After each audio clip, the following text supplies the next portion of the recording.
Hoje nós vamos falar sobre Alice no País das Maravilhas, do escritor Lewis Carroll. Uma aventura em um mundo fantástico, ilógico e surreal que desafia as regras da realidade. Quer conhecer os detalhes dessa história? Então fica por aí que eu vou te contar tudinho. Vou começar falando sobre o autor, Lewis Carroll, que nasceu em 1832, morreu em 1898, no finalzinho do século XIX, é um pseudônimo de Charles Ludwig Dodgson. Desculpem a pronúncia, tá, gente? Não é desrespeito. Mas é esse rapaz que vocês estão vendo em tela. Ele foi um escritor, um matemático, um poeta e um fotógrafo. Século XIX, hein, gente? Escreveu Alice no País das Maravilhas e Alice através do Espelho, duas obras que influenciaram profundamente a literatura e a cultura popular da época e até dos dias atuais. Um livro que era para ser literatura infantil, mas que foi absorvido pelos adultos e se tornou um marco da literatura nonsense, do surrealismo na literatura. E, gente, a história do livro da Alice foi escrita a partir de uma menina que existiu, que era filha de um amigo do Charles. Então, reza a lenda que durante um passeio de barco, ele começou a ter as primeiras ideias para o livro, que depois virou uma referência mundial. Vou falar um pouquinho sobre as características literárias da escrita do Lewis Carroll. Esse livro, Alice no País das Maravilhas, ele é do gênero nonsense. Falei para vocês antes, né? É um marco desse tipo de literatura. Esse tipo de literatura, ele vai inverter, ele vai assim modificar totalmente aquela questão da lógica tradicional, tá? Então, tudo que é real, tudo que é tradicional, que é uma convenção, ele vai subverter, ele vai colocar de pernas para o ar, ele vai criar situações absurdas, imprevisíveis, que vão nos deixar espantados mesmo. Imagina, a gente se espanta com Alice no País das Maravilhas hoje, século XXI. Imagina lá no século XIX. Outra questão é a construção de identidade. A jornada da menina Alice é marcada a todo momento por questionamentos sobre quem ela é, e isso reflete um processo da menina de amadurecimento e de autoconhecimento. Sobre a obra especificamente, é um romance publicado em 1865, do gênero nonsense e de fantasia, tá? Então a gente vai trabalhar, é um romance de literatura infantil, nonsense e fantasia. E que tem uma continuação, que é o Alice através do Espelho. E antes de prosseguir, aquele recadinho de sempre. Lembrem-se, inscrevam-se aí no canal, deixem um like, ativem o sininho e comentem qual texto vocês querem ver aqui no canal analisado por mim. Eu tô pedindo isso, gente, porque eu comecei agora esse canal e uma das formas do YouTube divulgar o meu trabalho é a partir dos comentários, dos likes e das inscrições. Então me dê uma força aí, se esse vídeo está fazendo sentido para vocês, né? Já te inscreve, já comenta, nem que seja um oizinho aí no comentário, tá? Bom, seguindo então. Vamos falar dos personagens, tá? Que a gente está falando do livro, né? Sobre a obra especificamente, então vamos falar sobre os personagens.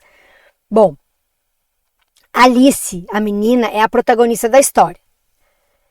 E ela é curiosa, ela é inteligente, ela é corajosa, é uma menina muito esperta, assim, sabe? Muito travessa, muito esperta. E ela, então, a história toda vai se passar ao redor dela, né? E o Coelho Branco, que é um outro personagem que aparece, representa a passagem do tempo e a pressa da vida adulta. Então, esse livro, como eu falei, né? Ele tem vários pormenores que não são para crianças, são para adultos, né? Então, aí a gente tem uma crítica, né? Sobre essa questão da pressa da vida adulta. Ele vive com o relógio na mão, né? É tarde, é tarde, é tarde, é tarde. Depois a gente tem o gato do sorriso, né? O gato de Cheshire, e que é uma criatura misteriosa e filosófica. Vocês vão lembrar dele. Ele representa a filosofia no livro, né? Ele sempre tem uma charada assim. E quando ele vai embora, assim, ele vai sumindo e fica só a boca dele. É lindo esse gato também, né? Os desenhos todos são inspirados, né, no livro. Os desenhos que eu trouxe aqui. O Chapeleiro Maluco é outro personagem importante que aparece. Ele é excêntrico, irreverente. E vocês vão lembrar, ele vive, assim, em função da hora do chá. Ele tá sempre com a questão da hora do chá. E aí, gente, essa questão da hora do chá a hora do chá é uma tradição na Inglaterra, né? E aí o Lewis Carroll trouxe para dentro do livro essa questão. Ele vai trazer uma abordagem sobre a ruptura com a lógica e a obsessão com o tempo. Assim como o coelho representa a pressa, né? Ele também vai ter essa obsessão com o tempo, com os compromissos, né? Que no caso é uma literatura infantil, mas compromissos dos adultos, né? Também. A Rainha de Copas, vocês devem lembrar. Ela é autoritária, temperamental, braba, né, sem coração, fria. Ela que dá as ordens lá no País das Maravilhas. E vocês devem lembrar que qualquer coisinha, ela fala, corta-lhe a cabeça, corta-lhe a cabeça. Assim, ficou contra uma opinião dela, corta-lhe a cabeça, corta-lhe a cabeça. E aí a gente pode trazer essa questão da Rainha de Copas para os dias atuais com a questão das redes sociais, né? Porque a gente tem também esse tipo de julgamento público e expiação pública nas redes sociais. Por exemplo, se a Rainha de Copas estivesse na rede social, qualquer coisa que falasse que não agradasse ela já ia dizer, corta-lhe a cabeça. E a rede social é assim, né? Se tu não agrada, corta-lhe a cabeça, né? E aí já, às vezes, qualquer coisinha vem um enxame de gente lá, uma galera querer te linchar, né, publicamente ali nas redes sociais. Tem a lagarta azul e a falsa tartaruga também, né? Tem o rato também que eu esqueci de colocar aqui, mas tem a lagarta azul, aquela lagartinha que vive fumando narguilé. Ela vai falar sobre a transformação e o questionamento da identidade, no caso da Alice, né? E a falsa tartaruga, ela é aquela personagem super melancólica que tem e ela fica compartilhando histórias, né? Nostálgicas do fundo do mar, né, durante o livro ali. Os temas e os simbolismos desse livro, né, que é muito importante, assim, porque senão ele vira só uma literatura de criança. A gente tem a questão da identidade, do crescimento, e aí a gente vai vendo transformações físicas e psicológicas que refletem a puberdade durante a leitura do livro.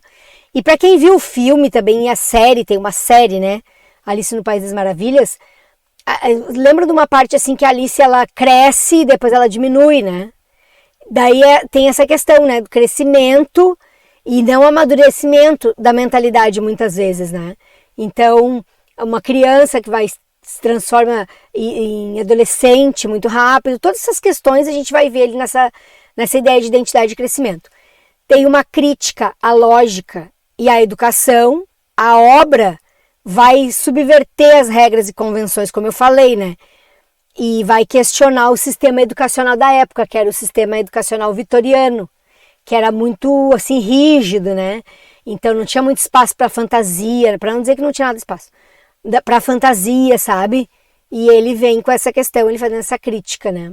De extravasamento do rigor do ensino para uma coisa mais light, assim.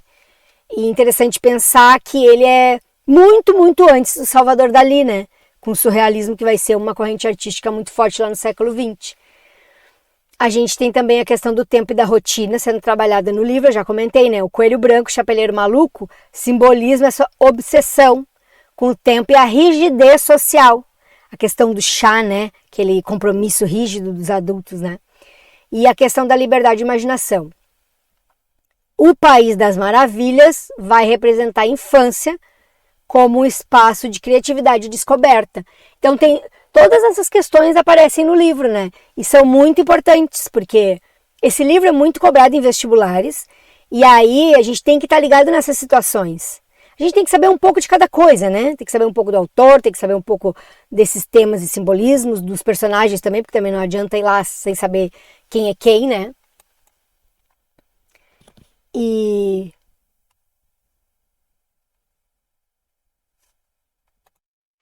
Bom, então era isso, espero que vocês tenham gostado do meu vídeo, agradeço a todo mundo que ficou até o final. Agora, por último, recadinhos, né? Primeiro recado para vocês se inscreverem, que eu já pedi, né, para comentarem aí o vídeo e também deixarem aquele like.